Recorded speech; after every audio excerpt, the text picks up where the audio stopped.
My dear students, hope all of my dear students are well by the grace of God. During Corona pandemic, we have started online class in our school. So you have got opportunity to learn staying at your home. Good wishes both you and your parents. I hope you are maintaining rules of health so that you can keep fit. Today we will learn about leisure means Khotiyan. This class is very important, both 9 and 10. So now I am starting my class, accounting class. My dear students, খতিয়ান অধ্যায়টি তোমাদের জন্য খুবই গুরুত্বপূর্ণ, কারণ খতিয়ানের উদ্বৃত্ত থেকে আমরা রেয়া মিল তৈরি করি। পরবর্তীতে রেয়া মিলের সাহায্যে আমরা মালিকানা সত্ত্ব, আর্থিক অবস্থার বিবরণী, লাভ ক্ষতি, তারপর উদ্বৃত্তপত্র এগুলো তৈরি করি। তাহলে ক্লাস 9-এ আমরা জাবেদা পর্যন্ত করেছিলাম। জাবেদার পরবর্তী অধ্যায় হলো খতিয়ান। আর দশম শ্রেণীর জন্য এটা রিভিশন ক্লাস, তোমরাও মনোযোগ দিয়ে ক্লাসটা শুনবে, পরবর্তী অধ্যায়গুলো করতে তোমাদের সুবিধা হবে। খতিয়ান কি? প্রতিষ্ঠানের বিভিন্ন শ্রেণীর হিসাব, যেমন সম্পদ, দায়, মালিকানা সত্ত্ব, আয়, ব্যয়, লাভ ক্ষতির হিসাব সংরক্ষণ করা হয়। এসব হিসাব সমূহকে এক কথায় খতিয়ান বলা হয়। বিস্তারিতভাবে বললে, যেমন দায় ধরো পাওনাদার, তারপর মালিকানা সত্ত্ব যেমন মূলধন হিসাব, সম্পদ যেমন আসবাবপত্র হিসাব, আয় যেমন ঘর ভাড়া পাওয়া গেলে আয় হিসাব, বিক্রয় হিসাব, ব্যয় বেতন হিসাব ইত্যাদি হিসাবগুলো আমরা একই শিরোনামে টোটালি যে হিসাবে লিপিবদ্ধ করে সেটা হলো খতিয়ান। অর্থাৎ লেনদেনসমূহ প্রাথমিক বই জাবেদায় লিপিবদ্ধের পর হিসাবের শ্রেণী অনুযায়ী এই ক্রয় হিসাব, বিক্রয় হিসাব, বেতন হিসাব, ব্যাংক হিসাব হিসাবের শ্রেণী অনুযায়ী যথাযথভাবে খতিয়ানে স্থানান্তর করা হয়। ক্রয় হিসাব, বেতন হিসাব, ব্যাংক হিসাব, বিক্রয় হিসাব। এই খতিয়ানের কয়েকটি বৈশিষ্ট্য আমি তোমাদের আবার আলোচনা করতেছি। প্রতিটি হিসাবের শিরোনাম প্রদান করা হয়, অর্থাৎ ক্রয় হিসাব হলে ক্রয় হিসাব, বেতন হিসাব বেতন হিসাব, পাওনাদার হিসাব হলে পাওনাদার হিসাব। টি ছক বা চলমান জেদ ছক অনুসরণ করা হয়। এটা আমি তোমাদের একটু পরেই ছকগুলো বুঝিয়ে দিব। এখানে খতিয়ান করা দুইটা ছক আছে, একটা হলো টি ছক আর একটা চলমান জের ছক। প্রতিটি হিসাবের পৃথক পৃথক জের উদ্বৃত্ত নির্ণয় করা হয়। হিসাবকাল শেষে আমরা উদ্বৃত্ত নির্ণয় করি। এটা অঙ্ক করার সময় তোমরা ভালোভাবে বুঝতে পারবে। খতিয়ান উদ্বৃত্ত দ্বারা রেয়া মিল তৈরি করা হয়। রেয়া মিল তৈরি করার জন্য খতিয়ানের উদ্বৃত্তগুলো ব্যবহার করা হয়। পরবর্তীতে রেয়া মিল থেকে আর্থিক অবস্থার বিবরণী করা হয়। আচ্ছা, তাহলে আমি তোমাদেরকে টি ছক এবং চলমান জেদ ছক দেখাচ্ছে, তোমরা এগুলো আঁকবে খাতার মধ্যে, এঁকে তারপর শিখবে, তাহলে তাড়াতাড়ি শিখতে পারবে। টি ছক, টি ছকের মধ্যে 8টা ঘর থাকবে। প্রধানত 2 ভাগে ভাগ হবে। বাম দিকে অর্থাৎ ডেবিট দিকে তারিখ, বিবরণ, জাবেদা পৃষ্ঠা, টাকা। সেম ক্রেডিট দিকে তারিখ, বিবরণ, জাবেদা পৃষ্ঠা, টাকা। এই ছকটা করার সময় প্রথমত একটা খাতাকে প্রধান 2 ভাগে ভাগ করা হয়, সেই জন্য এটা টি এর মতো মনে হয় বলে এটাকে টি ছক বলা হয়। এভাবেই প্রথমে 2 ভাগে ভাগ করবে, তাহলে এটা টি এর মতো, সেজন্য এটাকে বলা হয় টি ছক। আর চলমান জেদ ছকে তারিখ, বিবরণ, জাবেদা পৃষ্ঠা, ডেবিট টাকা, ক্রেডিট টাকা। এখানে প্রতি তারিখে উদ্বৃত্ত পাওয়া যায়। টি ছকে উদ্বৃত্ত পাওয়া যায় হিসাব শেষে, আর এখানে প্রতি তারিখে এন্ট্রি দেওয়ার সাথে সাথে উদ্বৃত্তটা পাওয়া যায়। আমি 1 তারিখ এন্ট্রি দিলাম ডেবিটে, আমি ডেবিট উদ্বৃত্ত বসে দিলাম। উদ্বৃত্ত হিসাবটা আমি অঙ্ক করার সময় তোমাদের বুঝাবো। তাহলে আধুনিক পদ্ধতিকে চলমান জেদ ছক পদ্ধতি বলা হয়। বর্তমানে সারা বিশ্বে এটি ব্যাপকভাবে সমাদৃত চলমান জেদ ছক। তাও আমরা 2টা শিখব। পরীক্ষায় আমাদের কোনো পদ্ধতি বলা না থাকলে আমরা যে কোনোটা করতে পারবো, আর নির্দিষ্টভাবে বলা হলে সেই ছকই করব। টি ছক বলা থাকলে টি ছক করব, চলমান জেদ ছক বলা থাকলে চলমান জেদ ছক করব। আমি তোমাদেরকে এখন কিভাবে জাবেদা থেকে খতিয়ানে পোস্টিং দিতে হয় সেটা দেখিয়ে দিচ্ছি। নিম্নোক্ত দুটি লেনদেন পোস্টিং পরবর্তী নগদান হিসেবের ব্যালেন্স নির্ণয় করা হলো। দেখো দুইটি ঘটনা। মার্চের 2017 সালের মার্চের 3 তারিখ নগদ বিক্রয় 20,000 টাকা, মার্চের 10 তারিখ আসবাবপত্র ক্রয় 15,000 টাকা। এখানে জাবেদার মধ্যে হবে নগদ বিক্রয়, নগদান হিসাব ডেবিট, বিক্রয় হিসাব ক্রেডিট, সম্পদ বৃদ্ধি, এখানে আয় বৃদ্ধি।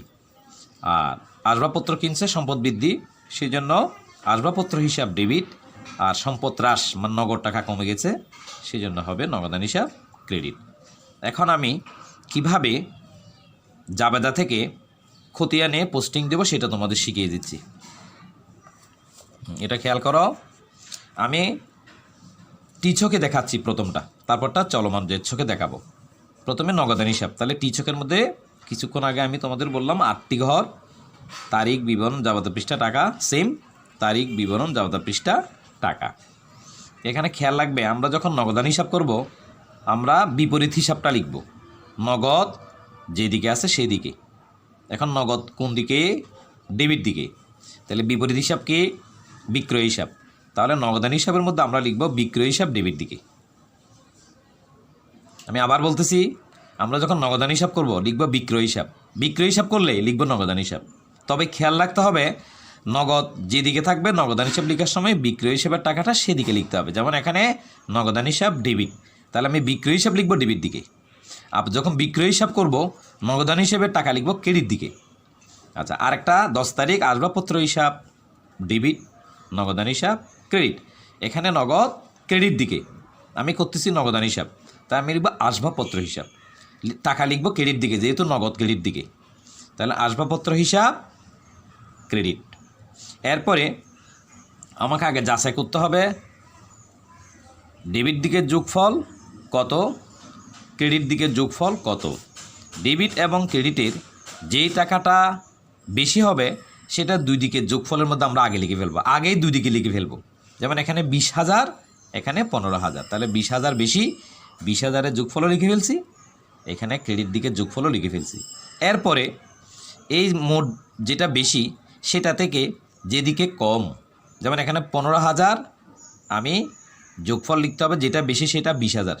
তো 15,000 থেকে 20,000 থেকে 15,000 বিয়োগ করলে আমি পাবো 5,000, এটাই উদ্বৃত্ত।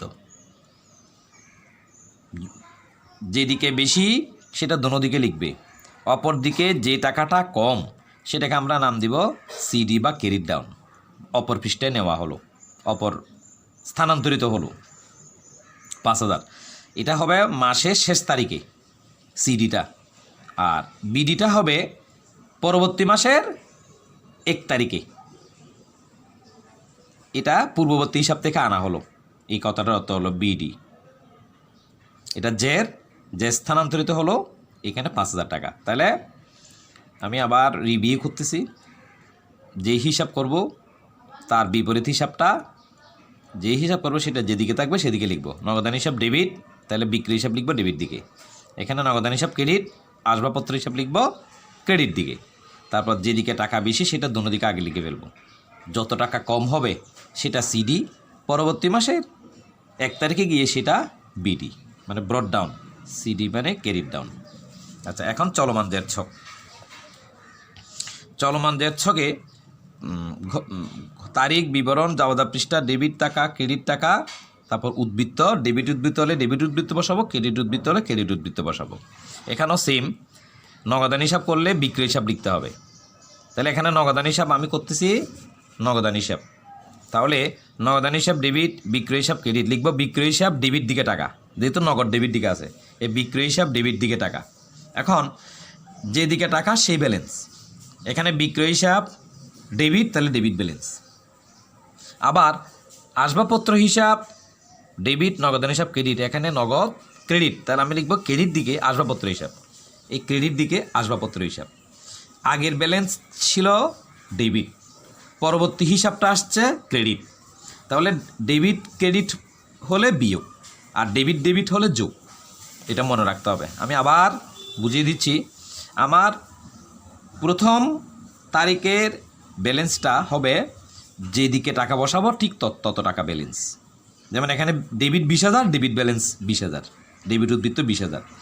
পরবর্তীতে এখানে উদ্বৃত্ত বসানোর সময় ডেবিটের সাথে যদি ডেবিট হয় তাহলে যোগ হবে, ডেবিটের সাথে যদি ক্রেডিট হয় তাহলে বিয়োগ হবে। এখানে প্রথমটা ডেবিট, তারপর আসবাবপত্র আসছে কি ক্রেডিট। তাহলে ডেবিট হলো 20,000, ক্রেডিট হয়েছে 15,000, তাই 20 থেকে 15 বাদ দাও, এই 5,000 টাকা উদ্বৃত্ত, ডেবিট উদ্বৃত্ত। এখানে যদি ক্রেডিট হতো তাহলে এটা বিয়োগ হবে, এখানে যদি ডেবিট হতো তাহলে যোগ হতো। অর্থাৎ ডেবিট মনে রাখবে, ডেবিট ডেবিট যোগ, ডেবিট ক্রেডিট বিয়োগ, এটা মনে রাখবে। আচ্ছা, আমি এখন তোমাদের অনুশীলনীর 1 নং প্রশ্নের সমাধান বুঝিয়ে দিব তোমাদের সুবিধার্থে আমি অঙ্কটা করে রেখেছি। তোমরা ঢাকার নিরাময় ফার্মার 2017 সালের কতিপয় লেনদেন, এগুলো লেনদেন দেওয়া আছে। আমরা করব প্রারম্ভিক মূলধন, তারপর 3 থেকে 27 তারিখে সাধারণ জাবেদা। আমি তোমাদের সুবিধার্থে, যেহেতু আমি খতিয়ান করার সময় সব জাবেদাগুলো লাগবে, আমি 1 তারিখ থেকে জাবেদা করে ফেলছি, দেখাবো করে।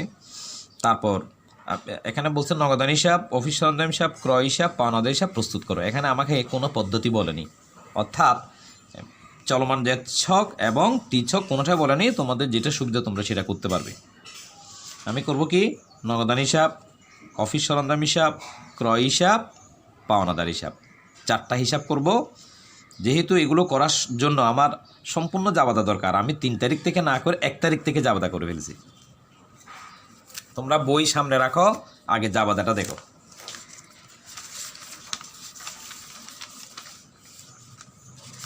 দেখো, ক, প্রারম্ভিক মূলধনের পরিমাণ নির্ণয়। প্রারম্ভিক মূলধনের পরিমাণ নির্ণয়। প্রারম্ভিক মূলধন বলতে মালিক যা যা নিয়ে ব্যবসা শুরু করে সেটাকে বলে প্রারম্ভিক মূলধন। এখানে নগদ টাকা, কম্পিউটার, পণ্যকে পণ্য ক্রয় ধরা হয় বা প্রারম্ভিক মজুত পণ্য ধরা হয়। তাহলে পণ্য নিয়ে আসছে, কম্পিউটার নিয়ে আসছে, অফিস সরঞ্জাম আর নগদ টাকা নিয়ে আসছে। এই 3টা টাকা যোগ করলে আমরা প্রারম্ভিক মূলধন পাব। এখানে নগদ টাকা আসছে 55,000, কম্পিউটার 50,000, বিক্রয়যোগ্য ঔষধ এটা ক্রয় হিসাব ধরা হয়। পণ্য নিয়ে ব্যবসা শুরু করলে ক্রয় হিসাব অথবা প্রারম্ভিক মজুত পণ্য হিসাব 30,000। মোট প্রারম্ভিক মূলধনের পরিমাণ 1,35,000 টাকা। এটা এখন আমি খতে জাবেদাটা ব্যাখ্যা করতেছি। তাহলে প্রথমে নগদ, কম্পিউটার, পণ্য, সেজন্য নগদান হিসাব ডেবিট, কম্পিউটারের জন্য অফিস সরঞ্জাম হিসাব ডেবিট, তারপর ক্রয় হিসাব ডেবিট, সমুদয় টাকা যোগ করে ক্রেডিট মূলধন হিসাব। যেহেতু নগদ, কম্পিউটার, পণ্য নিয়ে ব্যবসা আরম্ভ করা হলো। তারপর জাহান ট্রেডার্স হতে ঔষধ ক্রয়, এখানে নাম আছে, নাম থাকলে যদি নগদ উল্লেখ না থাকে তাহলে ধারে ধরতে হবে।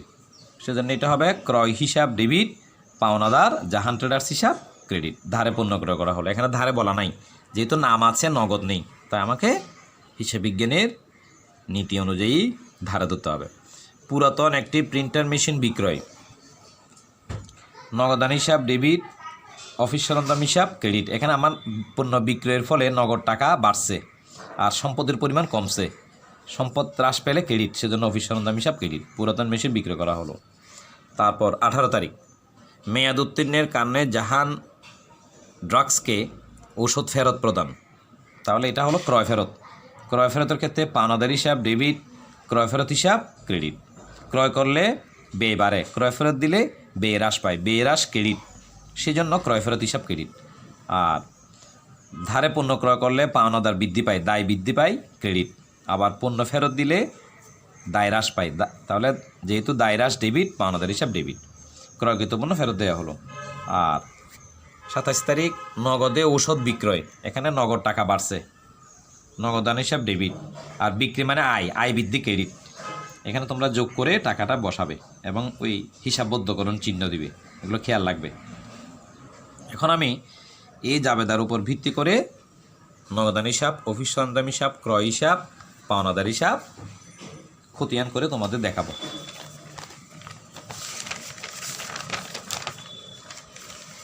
প্রথমে নগদান হিসাব। এখানে নগদান হিসাব কোনটা কোনটা আছে খেয়াল করবে। একটা নগদান হিসাব আছে, 7 তারিখে নগদান হিসাব আছে, আর 27 তারিখে নগদান হিসাব আছে।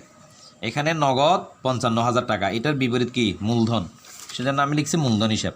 নগদ কোন দিকে, ডেবিট, তাহলে ডেবিট দিকে 55,000 টাকা। তারপর 7 তারিখ নগদ ডেবিটে, বিপরীত হিসাব হলো অফিস সরঞ্জাম, এটা চলমান জের ছক, নিশ্চয়ই খেয়াল করছো তোমরা ঘর দেখে। হ্যাঁ, তাহলে নগদ ডেবিট, অফিস সরঞ্জাম আমি লিখবো অফিস সরঞ্জাম হিসাব ডেবিট দিকে, তাহলে অফিস সরঞ্জাম হিসাব ডেবিট দিকে। তোমাদের কিছুক্ষণ আগে বলেছিলাম প্রথম এন্ট্রিটা যেদিকে হবে সেই ব্যালেন্স, পরবর্তীগুলো সেটার সাথে মিলকরণ করে। যেমন এখানে ডেবিট, ডেবিটের সাথে পরবর্তীটা ডেবিট হলে যোগ, পরবর্তীটা ক্রেডিট হলে বিয়োগ। এখানে 55,000 ডেবিট, অফিস সরঞ্জামও ডেবিট, তাহলে ডেবিট ডেবিট যোগ। 55,000-এর সাথে 3,200 যোগ করলে 58,200। তারপর 27 তারিখ নগদান হিসাব ডেবিট, বিক্রয় হিসাব ক্রেডিট, এটাও ডেবিট, আমি লিখব বিক্রয় হিসাব, টাকা লিখব ডেবিট দিকে, যেহেতু নগদান হিসাব করতেছি আমি, নগদান হিসাব ডেবিট দিকে।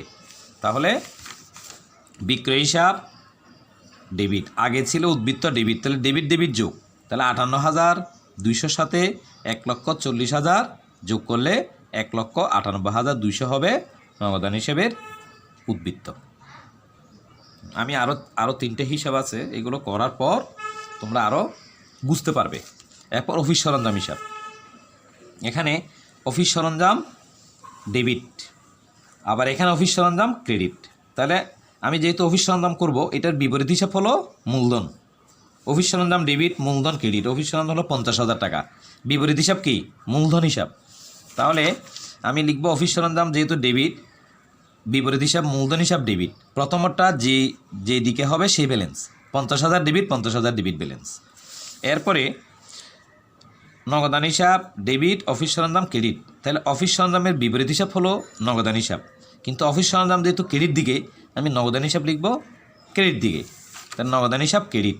আমার পূর্বের ব্যালেন্স ছিল ডেবিট, পরবর্তী হিসাব হয়েছে ক্রেডিট, তাহলে ডেবিট ক্রেডিট বিয়োগ 50,000 ডেবিট, 3,200 ক্রেডিট, তাহলে আমার এখানে টাকা আসছে 46,800। আচ্ছা, এরপরে আসতেছে ক্রয় হিসাব। ক্রয় হিসাবে আমার এখানে কোন কোন তারিখে আছে আগে ক্রয় দেখো। ক্রয় হিসাব ডেবিট, মূলধন হিসাব ক্রেডিট। ক্রয় হিসাব ডেবিট, পাওনাদার হিসাব ক্রেডিট, 1 তারিখ আর 3 তারিখ।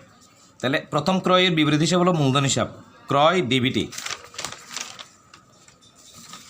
তাহলে প্রথম ক্রয়ের বিপরীত হিসাব ছিল মূলধন হিসাব, ক্রয় ডেবিটে, মূলধন ডেবিটে। তারপর ক্রয় হিসাব ডেবিট, পাওনাদার হিসাব ক্রেডিট। ক্রয় ডেবিট, ক্রয়ের বিপরীত হলো পাওনাদার, তাহলে পাওনাদার হিসাব ডেবিট। প্রথমে আমি যে হিসাবটা লিখব সেই ব্যালেন্স, এখানে ডেবিট ডেবিট ব্যালেন্স। পরবর্তীটাও যেহেতু ডেবিট, সেটা এই দুটো ডেবিট ডেবিট যোগ, 30,000-এর সাথে 80,000 যোগ করলে 1,10,000 টাকা। আমাদের সর্বশেষ পাওনাদার হিসাব। আগে দেখবে পাওনাদার হিসাব কোথায় কোথায় আছে। পাওনাদার হিসাব আছে 3 তারিখ ক্রেডিট, আবার 18 তারিখ ডেবিট। তাহলে 3 তারিখটা লিখব ক্রয় হিসাব ক্রেডিটে, 18 তারিখটা লিখব ক্রয় ফেরত হিসাব ডেবিটে, যেহেতু পাওনাদার ডেবিটে। বিপরীত হিসাব লিখব, দেখো ক্রয় হিসাব ডেবিট, আমি করতেছি পাওনাদার হিসাব।